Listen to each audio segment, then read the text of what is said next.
apologize. My voice is gone. I've been looking all over for it, but haven't found it.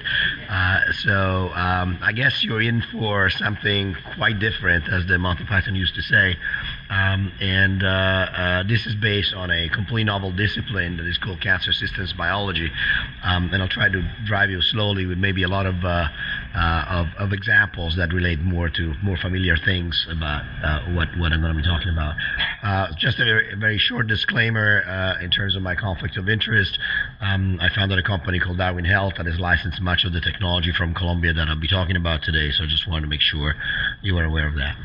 So you probably have heard of genes. The way people hear about proteins is typically things that are not related necessarily to disease, but rather to health. So you hear of protein bars, you hear of eating more protein and less carbohydrates for losing weight, etc. But actually, what proteins really are, they are the molecular machines that do things inside the cell. So think of the genome, think of the genes as being phone numbers in a phone book. They don't do anything until somebody calls them up. Well, when you call up a number in the genome, then what you're doing, you're creating a protein. And that protein now can go and do something. The same way that if you need a mechanic to fix your car or somebody to pick up your truck because it got stopped, you call them up and then they come and do the service for you. So what actually is very important to understand is that even though we talk a lot about genes, what really is doing stuff in the cells is the complement of proteins that these genes encode.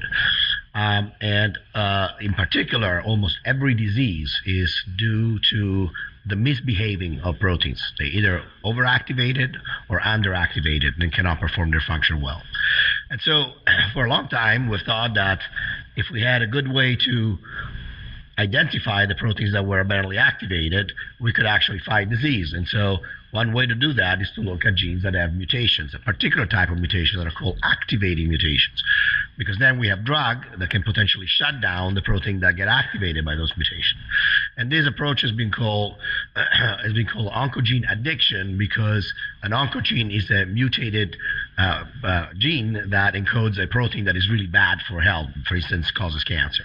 And so the idea was cancer would get addicted to the aberrant activity of this protein, and therefore with a drug you could actually cure the cancer.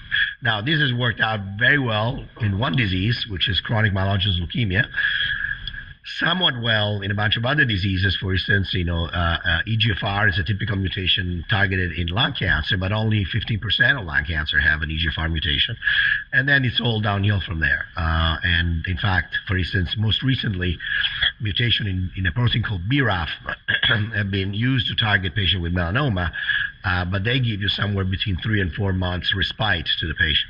And this is critical because it's now estimated that only about 10% of all patients will actually get a benefit from targeted therapy based on genetics.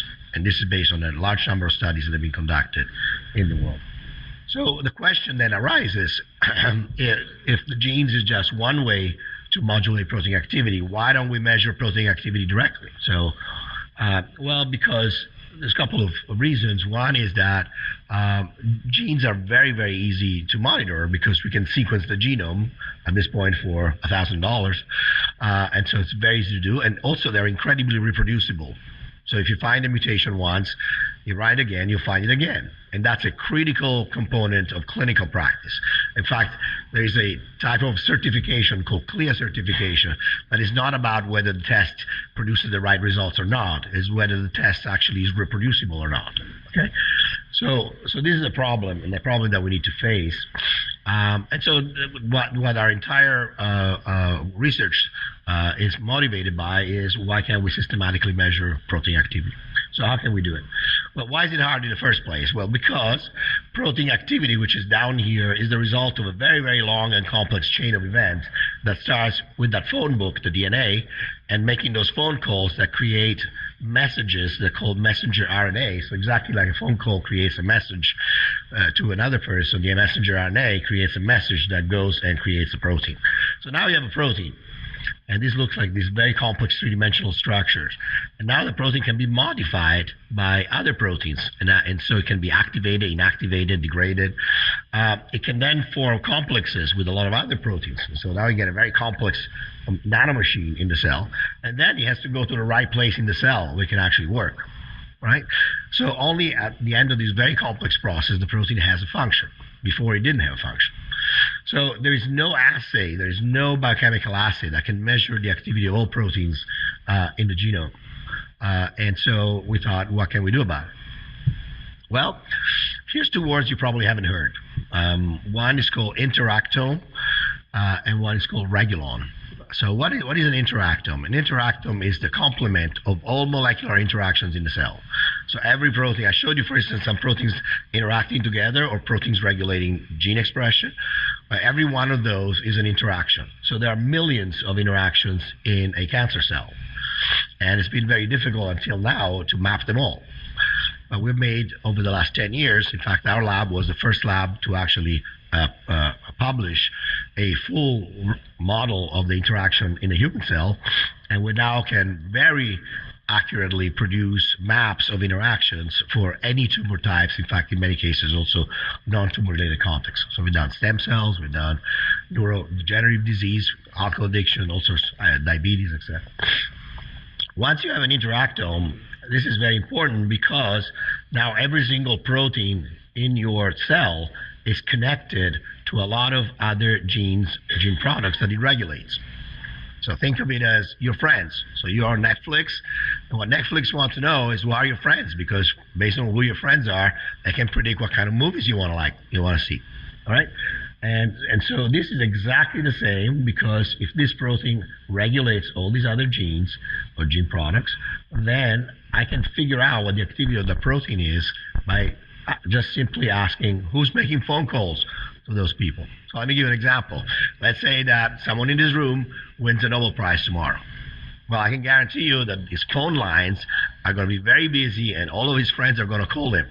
And the person who didn't win is going to get very few, actually fewer calls than normal, because people are going to wait a couple of days before talking to him because they don't want to be caught into that problem.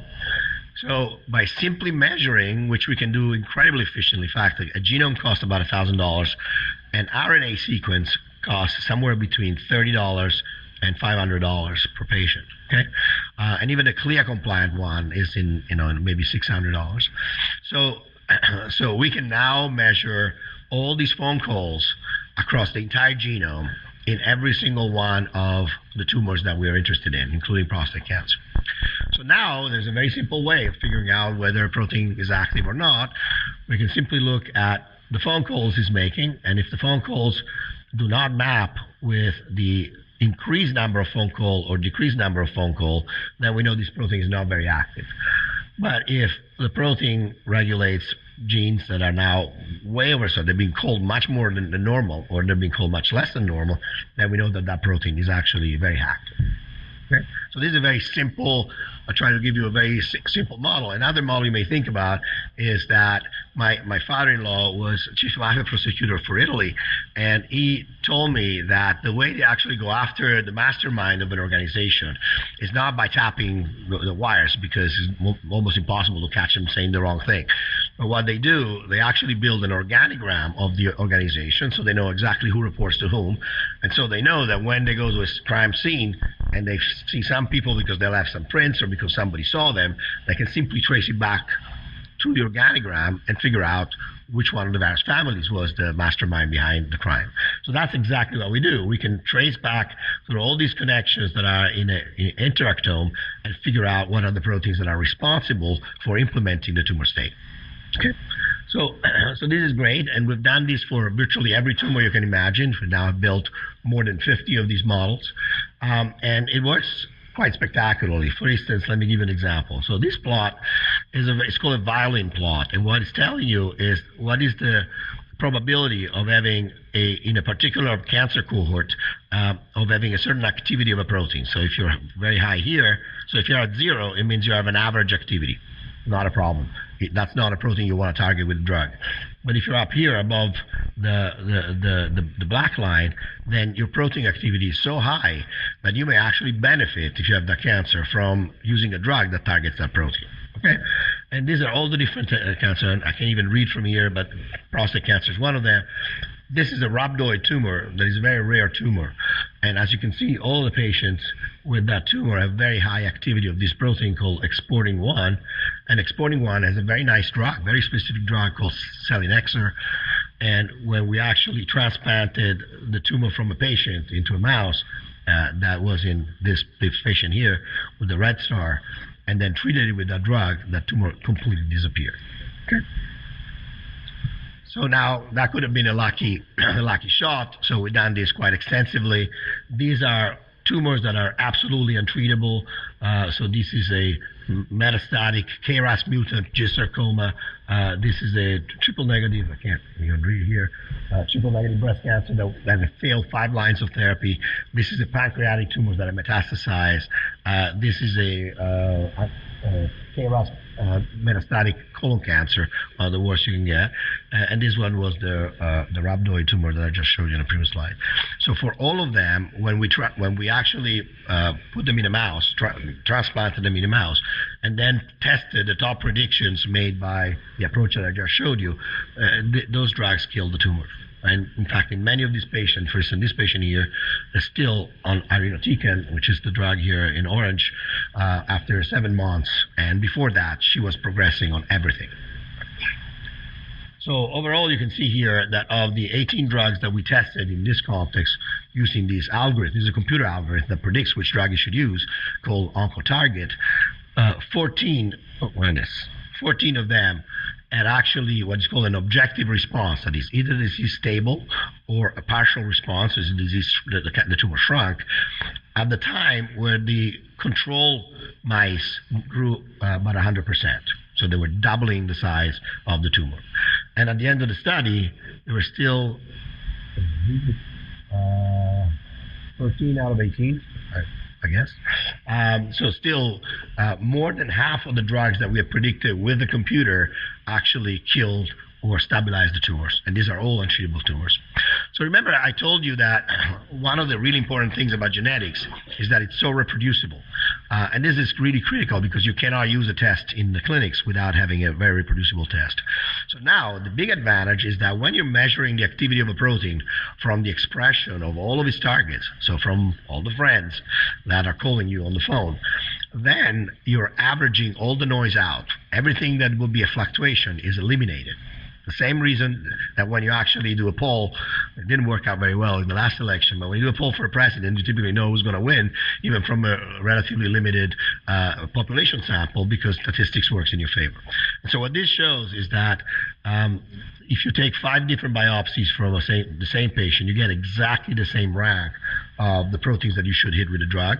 And if you actually take something that is a fresh frozen biopsy, something you've taken out and immediately put in the freezer, or a biopsy that is called paraffin embedded, so it's been actually formalin fixed, pretty harsh treatment, and then embedded into wax, basically, then you get really almost identical results. And so based on these results, this is now a CLIA certified, this has been filed for CLIA certification, and so it's immediately available for use in clinical trials. And we have many clinical trials that are using it. So that's great, but that's still treating cancer as if it were a simple disease. Now, cancer is not a simple disease. It's a very complex disease. Why am I saying that? Because we're still going one protein at a time. So we're thinking that if we find the right protein and we hit it with a drug, we're going to be able to kill the tumor. Okay? That's a little bit audacious on our part, because we know that in cancer, it's not just one protein that is dysregulated, but it's the entire universe of proteins that are dysregulated. And so we looked at what we call the cancer paradox, which is a paradox that is absolutely obvious, but is really not being considered very much in detail by researchers. And it is the following. If you actually look at all tumors, so these are about 20,000 tumors that are being collected by a large resource called the Cancer Genome Atlas. Tumors that are known to be similar, for instance, these are triple negative breast cancer patients, and these are luminal breast cancer patients. They actually stick together. They look almost identical when you look at the mRNA. when you look at those messages, those phone calls, they look identical, right? If I look at the same tumors in terms of their genetics, it's all over the place. Literally, there's no two triple-negative breast cancer that have the same set of mutations. And in fact, they're called triple-negative because they lack the three major mutations in the hormone receptors and in HER2, which are the hallmarks of some other breast cancer subtype. So now you have this paradox. How is it possible that I'm getting cells that behave as similarly as a bunch of normal cells would behave, and yet they have completely different genetics? Okay, anybody cares to hazard an answer? Well, the bad news here is that when you look at how many mutations any type of cancer has, it's a huge number of mutations. And in fact, I always make the parallel between cancer and a colander. There's water coming out from all the holes, and what we're trying to do, we're trying to plug with our fingers the various holes, which are the mutation, with maybe drugs, and it's a very hard thing to do. Okay, so maybe there is a way to think about cancer in a more universal way. So the way we thought about it, and we've published in many, many papers which are reported here, and most recently in a review article, it's actually a perspective that came out in Nature Reviews Cancer, is the idea that there is actually, the thing that is really recurrent in cancer, the thing that is really universal in cancer, is the regulatory architecture of cancer. How cancer cells are regulated. We called it an oncotecture. It's a pretty catchy word. At least people seem to like it. And what is really peculiar about it is that it explains the paradox. How does it explain it? It tells you that there is a very small number of proteins, typically somewhere between 2 and 10, that form what we call a tumor checkpoint, a little module. And that module can regulate all the different programs that the cancer cell requires for survival. Okay. And that module has the proteins that are most differentially active in the cancer cell. And they're not the oncogenes. They're not the genes that are mutated. So where are the oncogenes?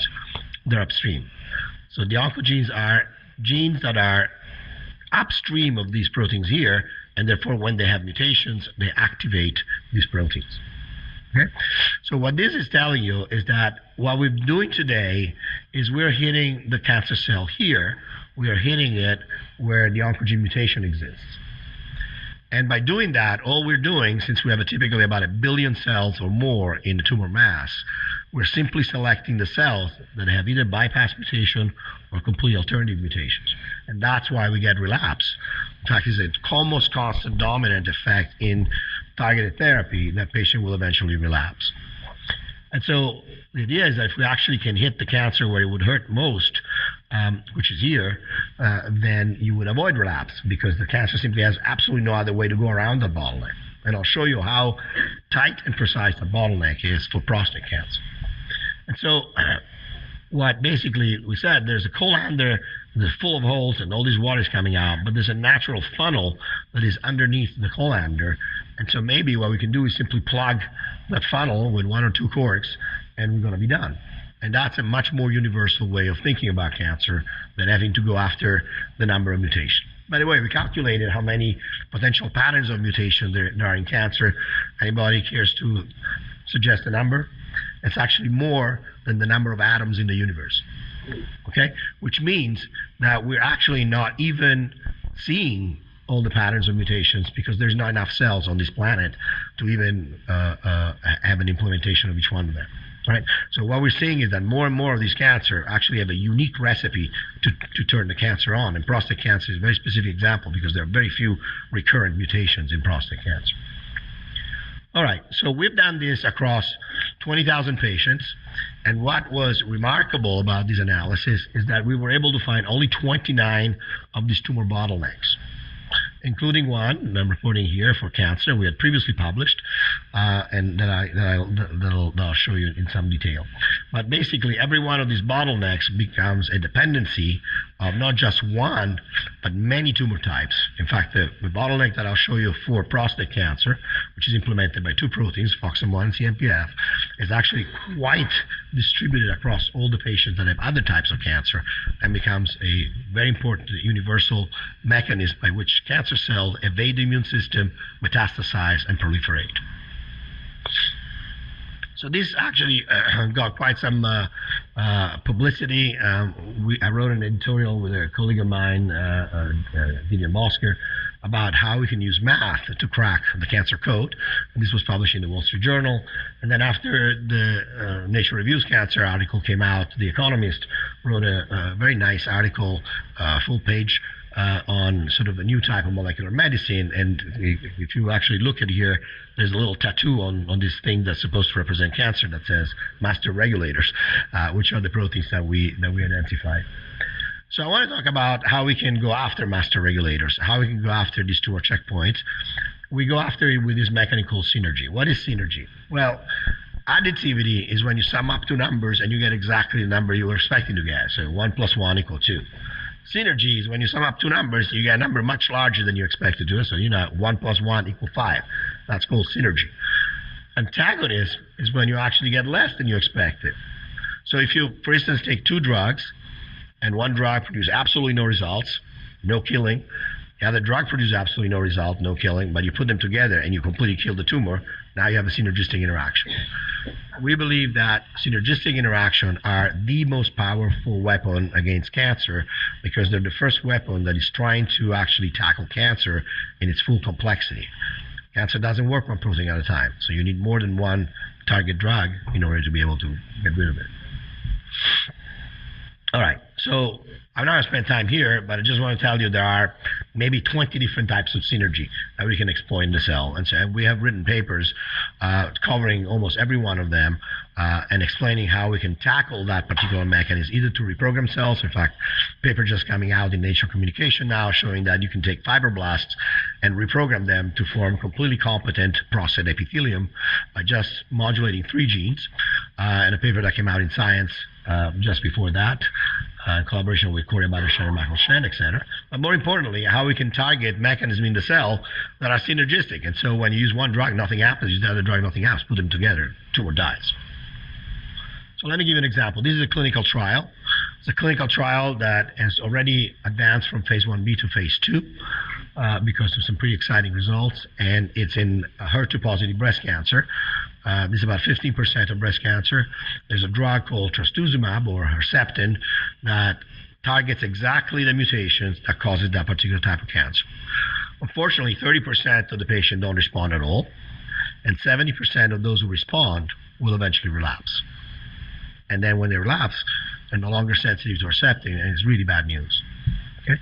So overall, you can only cure less than 30% of cancer patients. Okay? So what we discovered is that one of these bottlenecks that was downstream of HER2 was created by this protein called STAT3 that was regulating another protein called interleukin-6 that was secreted going outside of the cell. So now you had 40-fold the level of interleukin-6 you normally have. It was triggering on the interleukin receptor, it was activating the JAK kinase, and it was activating STAT3. So now you have a vicious loop. And you know what happens with loops? If your air conditioning doesn't stop sensing the fact that the room has gone into the right temperature, it'll get very cold or it'll get very hot because it just keeps running and keeps feeding itself up. So these kind of feedback loop are extensively present in cancer cell. And you can immediately see that you can plug the hole here in the mutations. This thing will keep going and will keep the cancer out. And so what we identified is another drug. You could use drugs targeting either STAT3 or JAK or IL-6 receptor. We selected a drug that targets JAK because it's FDA approved, very well tolerated, and it works beautifully. And in fact, we have patients that have had dramatic responses with patients that have been now alive for over a year after having failed 5, 6, 7, 8 different lines of therapy in breast cancer. So let's go to prostate cancer now, and let's see how that works in that context. So in prostate cancer, we wanted to do this in a way that actually would help you understand the disease in human, but at the same time give you a model you could work with to test drugs. Okay, models that are available are typically mice. People have been fighting since day one about whether a particular mouse model is relevant for a human disease or not. So how do we solve this problem in an objective way so that we can say this mouse model is an accurate representation of the human disease? What we decided to do is to build an interactome for human and to build an interactome for the mouse. So that now we have all the molecular interactions. And we can then test whether the master regulators that we get from the human are the same that we get from the mouse. they're not, it's not a good model. If they're exactly the same, it's a pretty good model. Now, for human, we had large cohorts. A study by the late Bill Jarrell, the Memorial Sloan Kettering, collected a really beautiful cohort of cancer, prostate cancer patients. So we used that to build the interactome. For mice, we didn't have anything because nobody's crazy enough to build a cohort of mice that you can then profile and build an interactome from. So we did something that was absolutely crazy, very expensive. Don't suggest you do this at home. We basically collected 13 different transgenic mouse models from the community and then perturbed each one of them with 13 drugs plus the DMSO as control. So now you have a matrix of 13 by 14 different type of tumors implemented in a mouse. And from that cohort, we could build a beautiful model of the molecular interaction in prostate cancer in a mouse. And what was the result is that the interactions that we see in a human prostate cancer interactome were actually extraordinarily conserved in about 70% of the proteins that are in the mouse interactome, which was really important because now we know we can use the mouse or some of the mouse models as a model. And so we then interrogated this regulatory model with signature of very aggressive prostate cancer. So for patients, for human, we took malignant versus indolent based on very high Gleason score and guaranteed biochemical recurrence, so your PSA shooting up in less than 3 years, versus patient that had low Gleason score and had no biochemical recurrence guaranteed for at least 7 years. Okay? So those signatures of who was making the phone calls or which genes were being expressed or not expressed in these two different sets of patients were the signature that we used to interrogate the interactome. For the mice, we took the very aggressive models, this model that had mutations in KRAS, BRAF, MYC, and P53 that are known to be the most aggressive and metastatic models, versus the one that was called a P10 NKX 3.1 model, which is very indolent, it never metastasized. And lo and behold, what came out from this analysis is that the master regulators were extremely conserved. And in fact, these are the ones for the human, and these are the ones for the mouse. You can see the names are the same names. And the way you read it is that these red bars are the genes that are positively controlled by that protein. That is, when the protein goes up in activity, those genes are more expressed. The blue bar are the genes that are repressed by that protein. That is, when the protein goes up in activity, those genes are shut down. And you can see that this protein essentially implements the signature of the prostate tumor. So they are the protein that make a prostate cancer cell, right? Now, among all of these, we analyzed them for synergy. Remember, I told you about synergy before. And there was one pair only, the pair of CMPF and FOXM1, that was spectacularly synergistic by the analysis. What does it mean? It means that if I look at the targets of CMPF, they're all over the place. They're blue, white, red, so they're off, unchanged, or on. If I look at the target of only FOXM1, they're blue, white, red. If I look at the target of both of them, they're spectacularly red. They really represent the signature of these very malignant tumors. And that's how we measure synergy. It's actually worked and been validated 100% of the time at this point, not in many cases. And so then you go to the lab and you start doing experiments. So these are mice that grew these very aggressive tumors, very large tumor very rapidly. And now if you silence FOXM1, you get the red bar. So you get a little bit of decrease in the growth, but these tumors still grow and they will kill the animal. If you silence the CMPF, even less effect. If you silence both of them, the tumors completely tank. And how do we know that it tanks? Because you can actually make cells that have the silencing for either one gene or the other or the pair different colors. We can make them red, green. So this is FOXM1, CMPF, and this is the pair. And you can see that after you select these cells in vivo inside the animal model, then there's no more yellow cells. They're gone, completely disappeared. This is the really striking result. Okay, so now we took 900 patients that have been followed for 20 years at Memorial Sloan Kettering. Sorry? Yeah. Yeah, so patients that have been followed for about 20 years at Memorial Sloan Kettering, and what you can see is that if you have the double negative for those two proteins, FOXM1 and CMPF, you never die of prostate cancer. And maybe 3 patients in that cohort of 900 that died of prostate cancer. If you have the double positive, which is the red, you actually have a 90% probability of dying of prostate cancer. And if you have one or the other, essentially is almost indifferent from the background. So you have the probability of dying is very, very low. And this is the probability of metastasizing, which is even more striking. There are some patients that metastasize with the double negative, and yet they don't die, indicating that those are the patients that actually, even with the metastatic version of the tumor, will respond to medication. So very rapidly, this allowed us to identify drugs, showed that, for instance, docetaxel doesn't work at all because even though that's the standard of care for malignant prostate cancer, actually the genes that are in the signature are made even more activated, that use a combination of an AKT inhibitor and an mTOR inhibitor doesn't work very well. It reduces one but not the other. But if you actually combine rapamycin, which is an mTOR inhibitor, with a MEK inhibitor, you completely shut down the signature. And in fact, these tumors now shrink about 9-fold, and these are very aggressive tumors that don't respond to anything. In fact, they don't respond to docetaxel. So now, how do we do this systematically, very rapidly? We can measure the activity of this protein by looking at which one of them regulate the gene expression signature of a tumor. And now we can profile drugs. So we take drugs that are FDA approved or investigational, we put them into the cells, and now we get a signature of gene expression, and we can ask what happened to these targets. If this is what happened, then the drug didn't work very well. If this is what happened, then the drug worked extremely well in shutting down the activity of the protein, because all the genes that were up are now down, all the genes that were down are now up. And so very rapidly, just give you one final slide. This is how we now test this in what's called the N-of-1 studies. And now we've run 32 drugs and make predictions for these 32 drugs computationally based on this approach, which is called OncoTreat. And you can see that the results are absolutely striking.